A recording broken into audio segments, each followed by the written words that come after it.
Bonjour, mes amis. Welcome to our podcast. I am honored and delighted to have today as our guest, Madame Peggy Feehan, the Executive Director of CODOFIL, the Council for the Development of French in Louisiana, Conseil pour le développement du français en Louisiane. And Madame Feehan, I have to say, I have so long been a fan and admirer of the work of CODOFIL for French in Louisiana. It is really such an honor for me personally to meet you. Thank you. We have here Madame Feehan's impressive biography. She is a native French speaker from Canada, the Executive Director of CODOFIL, Council for the Development of French in Louisiana. And it continues, Feehan, who had been a language education specialist at CODOFIL since February 2015, and prior to that, education coordinator at Vermilionville, became leader of the organization as it marked its 50th anniversary in 2018. Madame Feehan, please tell us a little bit about why you became a French language educator and what brought you to Louisiana and to CODOFIL. Wow. So I'm a native of New Brunswick, Canada, and I was a teacher there. And I had a good friend of mine that was teaching here in Louisiana, teaching French. And that was in 1999. And back in those days, if you spoke French, you could be a French teacher in Louisiana. So, and if you were a teacher, of course, but I was a science teacher and then I spoke French. I'm like, so overnight I became a French teacher. And wow. Didn't know quite what I was doing, really, my first year in Louisiana. But it was so fun exploring the state, getting to know what's going on because in person, Louisiana is a kind of exotic place if you're from Canada, because of the bayous, because of Zachary Richard, and so there was that, like I said, exotic kind of feel to it. So it was a lot of fun. The work was really hard, but then my second year teaching in Louisiana, I was transferred in an immersion program in St. Martin Parish, and I was a French teacher, a science French teacher at a middle school, and that really fit what I was meant to be, and I enjoyed it. A couple of years after that, I became the coordinator for the parish for the French teachers, and from every opportunity that I had to kind of advance in my career, I did, and I ended up here at CODOFIL as a education coordinator. I was doing the recruiting of the teachers, and I loved that job. I really did. And when my boss retired, I decided to jump in both feet to replace him. So I've been the director now for since 2018 when it was quite a year, 2018. Oh, geez. But it's been a wonderful ride. It's been a wonderful, I like you, admire the institution. So to be the director here is such an honor. I try not to think about it because it's really big, but I just hunker down and do what we do. The whole team here at CODOFIL just plow on and work for a magnificent cause, for sure. It is indeed a magnificent cause. My next question, I was going to ask you actually to tell us a little bit about CODOFIL, mm-hmm. and a little bit what its origins and history were, and what its role is now today and for the future. Yes, so CODOFIL was created as an act of legislature in 1968. So we celebrated 50 years 2 years ago. The founder, Jimmy DiMaggio, was a big advocate of French, of course, and there had been a type of renaissance of French in the state in the 60s. So they wanted to keep the culture, keep the language, keep the tradition alive. So CODOFIL was created. And one of the first goals was to create enough teachers, local teachers, to teach French in schools. In the beginning, they were relying heavily on France, Belgium, and Canada. In 50 years, it's not really fulfilled that goal because we're still relying heavily on France, Belgium, and Canada, because we're just not producing enough of our own. CODOFIL has had a program for about 10 years where we help finance young Louisianans that have a bachelor degree to go to France for a year, do a master's in teaching, come back and teach in the schools. In 10 years, we probably have between 25 and 30 about teachers in the schools. So that's absolutely better than nothing, but not enough. So we are still recruiting internationally. Actually, we're working on our plan B for France because we can't go again. We can't go there in January, obviously. But so that's one big thing that CODOFIL does. The rest of the mandates that are legislative mandates are focused on economy, on community development, on scholarships. And also we work with anybody that requests us to work with them. For example, the person here in charge of community development has been working with the city of Lafayette to translate all the signage in the city. We've worked on committees, and we're still active on committees with signage on the highways, although we figured out that it's very complicated when it comes to federal signs on the highways. We can't really, it's not as simple as putting the French name of the city under, even putting an accent is an act of God, but it's, we're involved in a lot of different translating ventures, and we keep track of the French tables.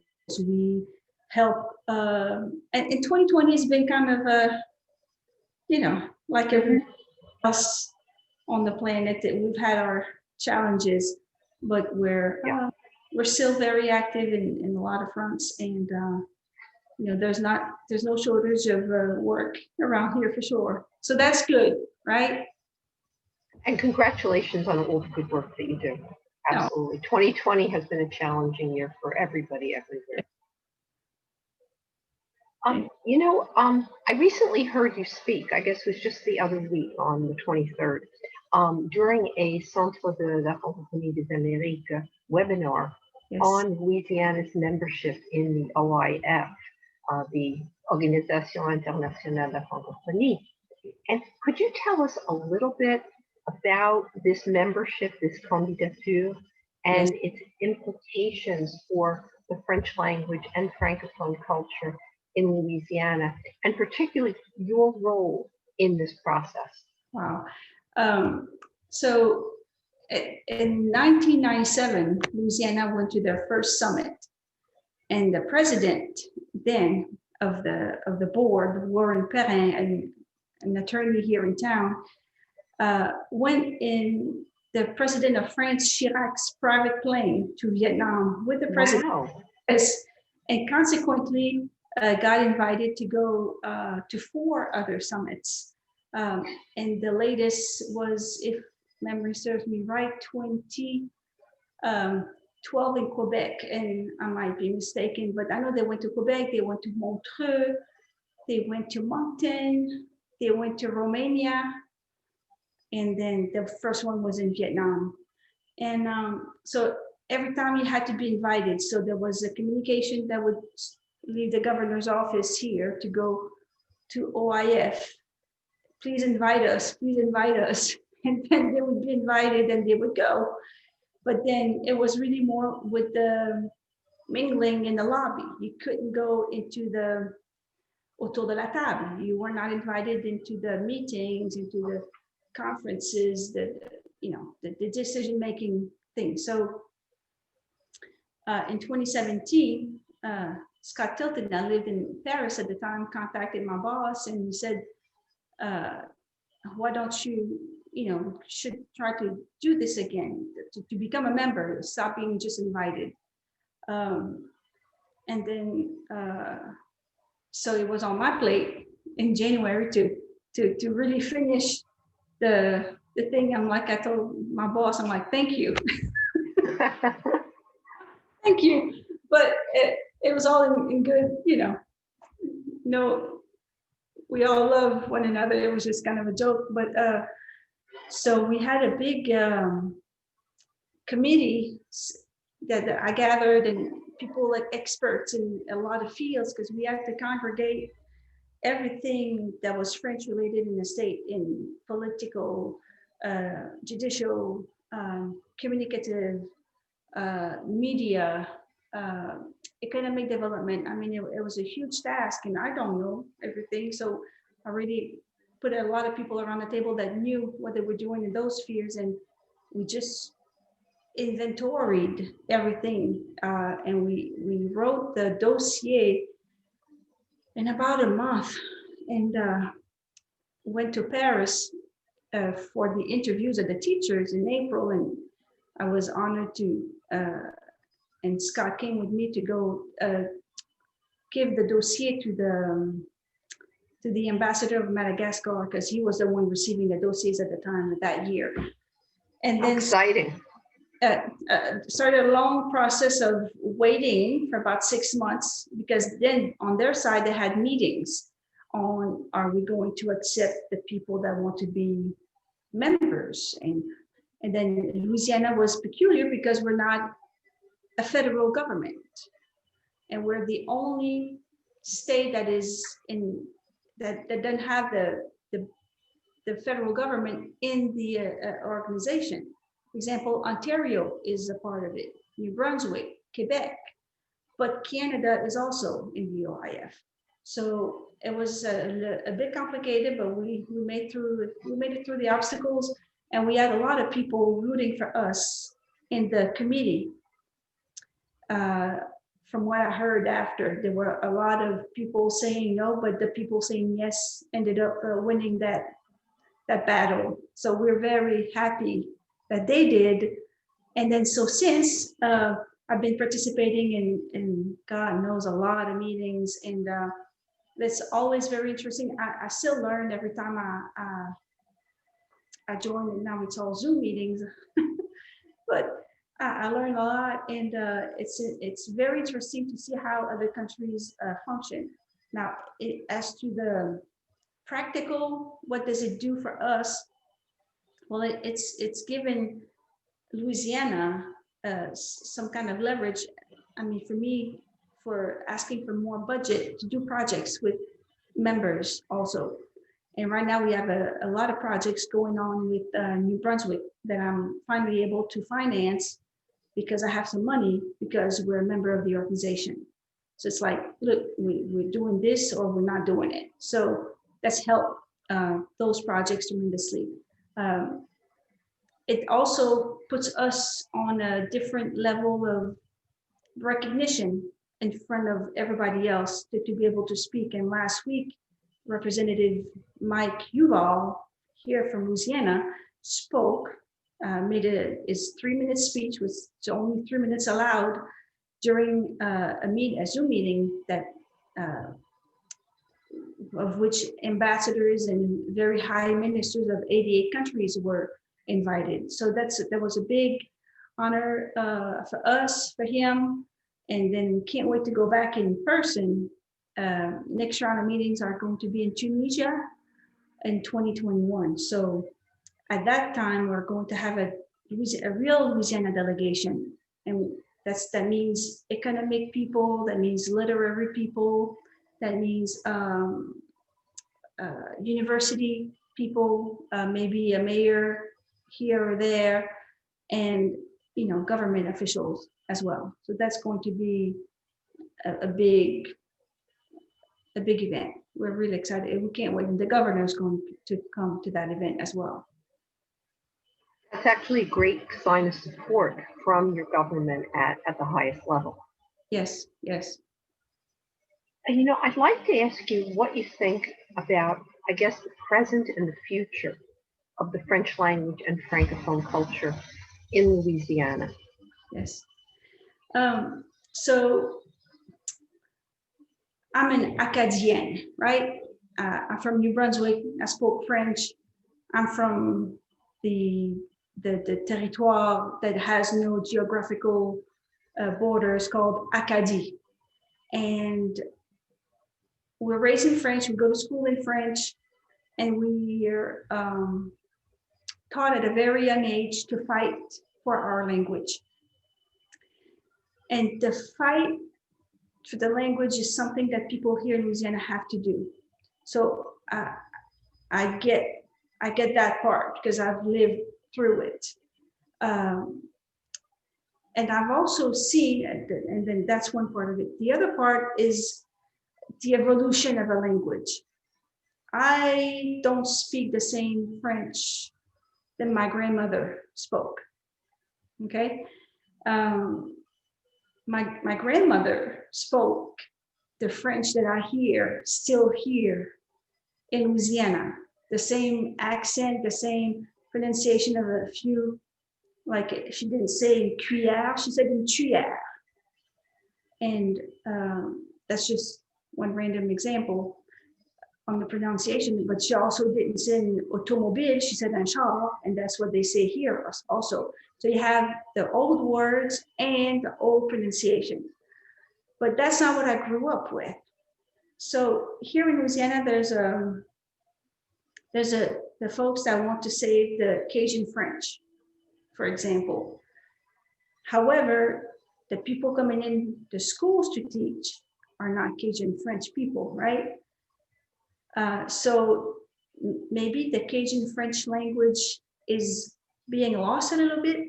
However, the French is also gained at the same time, because all of those little French speakers that are being produced on a mass production level, they speak French, and they can understand all kinds of different accents because they were taught by me, and they were taught from my friend Musa that's from Africa, and they were taught by my other friend Fafaji that comes from Togo, or from my friends from the Martinique, and Micheline from Haiti, and everybody else from all around the world. So I think the future of French people in Louisiana is very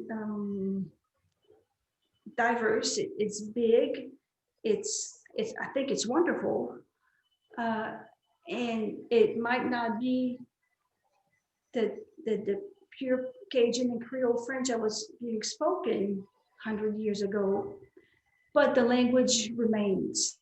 And to me, that's there's not one good accent or a better one or a bad one. To me, it's all a beautiful language, and it's worth the efforts of us here and of everybody else in Louisiana to keep alive. And if we can do that, I think we've accomplished something. Absolutely. What are your thoughts about French beyond Louisiana? There are Francophones and people of French ancestry across the country, certainly in New England, in Michigan, and there are new arrivals in New York and San Francisco. What do you think about French in the US? And is there any advice that you would have for everyone who loves French, people who are advocating for French? Any advice for us all how to do this or what to do? Okay. Well, I think of Utah also.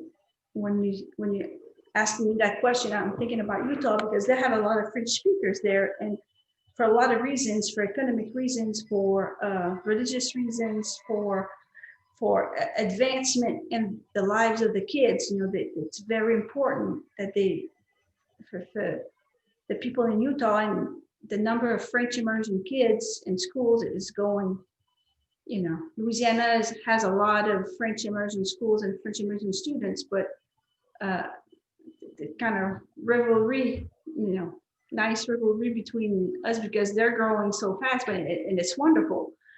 And then French in Maine, there's a lot of Acadians that jump across the river to go to Maine and marry Americans. And so you still have a lot of French speakers in Maine. And actually, I spoke with a few of them after we were admitted into the OIF about they wanted to do this also. And I'm like, well, it's a lot of work. I'll hold your hand, but I don't know. I don't think they've done it, but we're still willing and able to help. So I kind of lose my train of thought here. But yes, there are a lot of, I don't know the numbers at all of French speakers, but the one thing I find encouraging is that there's more kids learning it, there's more parents putting their kids into it because they see the advantage of the being bilingual, trilingual for the advancement in their future, in their careers. I don't have anything against Spanish education. However, there will always be plenty of Spanish speakers for all the Spanish jobs needed in Louisiana or in the United States.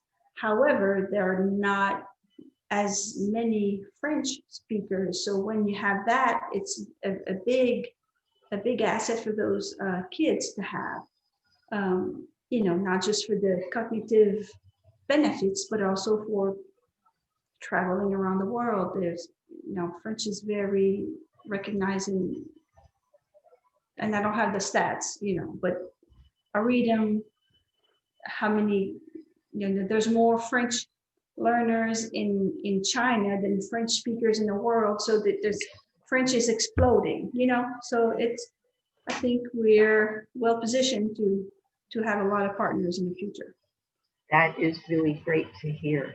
As a parent myself, I'm always interested in how we can work to encourage bilingualism in our homes and in our communities, our social circles.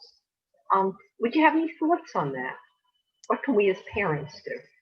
Well, a lot of people that I know here are former students of mine, and they're still asking me on Facebook, Madame, I want to teach my kids French. And kind of makes me chuckle because it's been so long since they were in French, they've forgotten, but they remember some of it. And they say, do you have a method or a website where we can learn colors and numbers? And I'm like, no, you got it all wrong. You didn't teach your kids to speak English by showing them numbers and colors and basic animals. You taught them to speak English by talking to them in English. And that's when you have to do the same thing. You have to talk to them and force yourself to remember your conversations. And today, with the web, there's so many resources online, lecture books, big books that talk, and I can't say that word, subscriptions to online magazines and online kids platforms is so cheap. You can get a lot of stuff. So yeah, I need to speak what you know, and then it's like the same plus one, just add a little bit to what you know, and then add a little bit until it all comes back, and then speak to your kids. The grandparents here in Louisiana that still know the language, and they always say, my biggest regret is not teaching my own kids French. And so that was the lost generation. And they said, what can we do with my grandkids? Well, speak French to them. Don't just tell them bonjour or bonsoir or bien merci or ciao bébé. Just speak to them with words and sentences, and they'll catch it. My kids are bilingual, and how did that happen? It didn't. it was magic. It was, I speak to them in French and my husband speaks to them in both languages, and then voila, you have bilingual kids. So it's certainly, if you're bilingual, it helps, but if not, there's a lot of resources online with conversational instead of just bleu, blanc, rouge, un, deux, trois. That doesn't work. You have to speak. You have to speak. You know, Madame Feehan, it sounds like the news is wonderful. Sounds like the future is bright. It sounds like you and your organization and all the good people in Louisiana and beyond who support French have done just wonderful, wonderful work, and we owe you all a debt of gratitude. Thank you so, so much for being my guest today. I really appreciate it. And I'll say to you, I guess, bonne continuation. Best wishes for the future. C'est mon plaisir et on va les embêter. Au revoir.